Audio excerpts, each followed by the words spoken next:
बिस्मिल्लाहिर्रहमानिर्रहीम। जी अस्सलाम वालेकुम students, myself Haider Dogar. जैसा कि हमने चैप्टर नंबर 7 अपना स्टार्ट किया हुआ है। चैप्टर नंबर 7 की हमारी लेक्चर सीरीज चल रही है वेक्टर्स की। उसमें 7.1 तक हम कंप्लीट कर चुके हैं। 7.2 आज हम स्टार्ट करेंगे। लेक्चर नंबर 3 है हमारा। 7.2 का क्वेश्चन नंबर 1 है, लेट ए इक्वल है हमारे पास 2 and 5, बी इक्वल है -1 and 1, सी इक्वल है 2 and -6, फाइंड ए बी। हमने A B vector find out करना है, तो हम पहले इसका फार्मूला पढ़ चुके हैं। x2 - x1 into I plus y2 - y1 into J. A B की वैल्यू पुट करें इसके अंदर हमने ए बी की वैल्यू पुट की। ए बी की हमने वैल्यू पुट की, x2 की वैल्यू पुट की -1, x1 की वैल्यू पुट की हमारे पास 2 थी, y2 की वैल्यू 1 है और y1 की वैल्यू हमारे पास 5 है। वैल्यूज पुट की, उनको सिंप्लीफाई करेंगे, आपके पास ए बी का आंसर आ जाएगा। इसी का सेकंड पार्ट है 2ab माइनस सी बी। तो पहले यहाँ पर 2 इंटू ए बी के लिए formula minus into C B के लिए फार्मूला। इसमें भी हम ए बी की वैल्यू पुट करेंगे और सी बी की वैल्यूज पुट करेंगे। दोनों पॉइंट से ऊपर हमारे पास गिवन, उनको पुट करेंगे, सिंप्लीफाई करेंगे, आपके पास इसका आंसर आ जाएगा। नेक्स्ट है क्वेश्चन नंबर 2।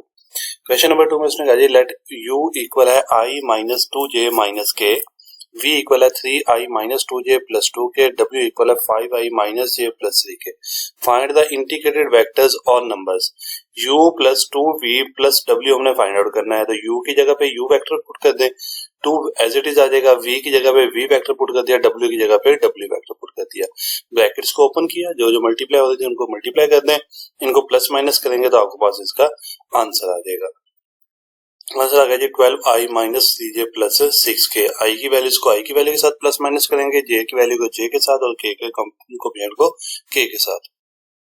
सेकंड पार्ट है v माइनस 3w, v की वैल्यू पुट करें, -3 as it is, w vector put कर दें, दोनों की वैल्यू पुट की हमने, इसको सिंप्लीफाई करेंगे, हमारे पास आंसर आ जाएगा।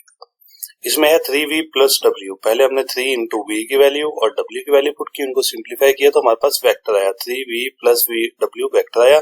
उसने कहा था इसकी मैग्नीट्यूड फाइंड आउट करनी है, तो हमने मैग्नीट्यूड का फार्मूला अप्लाई कर लिया, i कोएफिशिएंट का स्क्वायर प्लस j कोएफिशिएंट का स्क्वायर प्लस k कोएफिशिएंट का स्क्वायर, दोनों स्क्वायर को ओपन करें, सॉल्व करें, हमारे पास आंसर आएगा।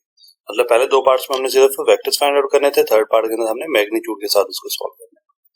क्वेश्चन नंबर 3 है, find the magnitude of the vector v and right the direction cosines of v। v equal है जी 2i plus 3j plus 4k।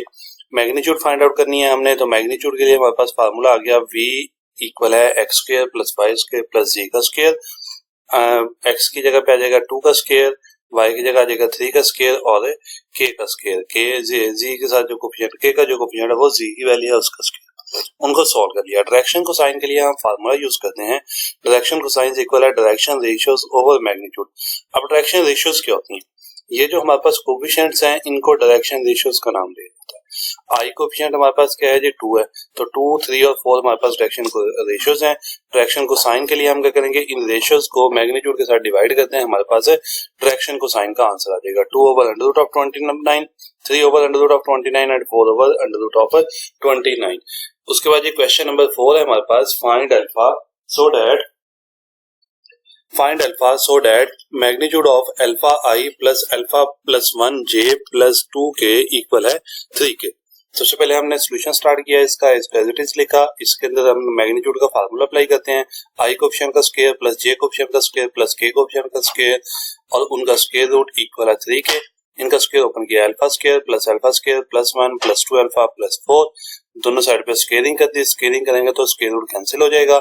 उसको सिंप्लीफाई किया, हमारे पास अल्फा की इक्वेशन आ गई in the form of quadratic, alpha square plus alpha minus 2 equal है 0। इसकी हमने फैक्टराइजेशन की, alpha square plus 2 alpha minus 2 equal 0। पहले वाले दोनों में से अल्फा कॉमन, तो अल्फा प्लस 2 माइनस 1 कॉमन, तो अल्फा प्लस 2 इक्वल है 0। तो ये आ जाएगा alpha plus 2 into alpha minus 1 equal 0, alpha plus 2 equal 0 और अल्फा माइनस 1 इक्वल 0। यहाँ से हमारे पास अल्फा का आंसर एक -2 आ जाएगा और एक +1 आ जाएगा। ये दो हमारे पास इसमें से अल्फा के आंसर आ जाएंगे। उसके बाद है जी क्वेश्चन नंबर 5। क्वेश्चन नंबर 5 है जी, find the unit vector in the direction of v equal है i plus 2j minus k। हमने इस रिएक्शन के अंदर यूनिट वेक्टर को फाइंड आउट करना है। वी वेक्टर है, पहले हमने इसकी मैग्नीट्यूड फाइंड आउट की, इसी यूनिट वेक्टर फाइंड करना था, तो V vector divided by its magnitude, vector को मैग्नीट्यूड के साथ डिवाइड किया, हमारे पास आंसर आ गया। ये तो हमने पहले भी यूनिट वेक्टर पढ़ा हुआ है, यूनिट वेक्टर कैसे फाइंड आउट करते हैं। नेक्स्ट है हमारे पास अल्फा गिवन है, ए गिवन है, बी गिवन है और सी गिवन है। तीन वेक्टर्स हमारे पास गिवन है।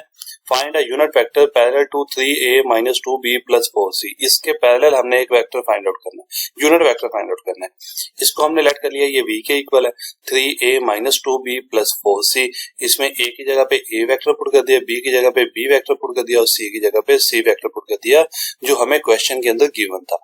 यहाँ पे हमने ब्रैकेट्स ओपन की, ब्रैकेट्स ओपन करके उनको सिंप्लीफाई किया, तो हमारे पास जो v वेक्टर बनता है वो आ गया जी 17i + 13j - 10k। इसकी हमने मैग्नीट्यूड फाइंड आउट की, मैग्नीट्यूड के लिए i कंपोनेंट का स्क्वायर प्लस j कंपोनेंट का स्क्वायर प्लस k कंपोनेंट का स्क्वायर, हमारे पास मैग्नीट्यूड का आंसर आ गया। Let u be a unit vector parallel to v, then u equal आ जाएगा v vector divided by its magnitude. Vector लिखा, उसकी मैग्नीट्यूड के साथ हमने डिवाइड किया, वो हमारे पास आंसर।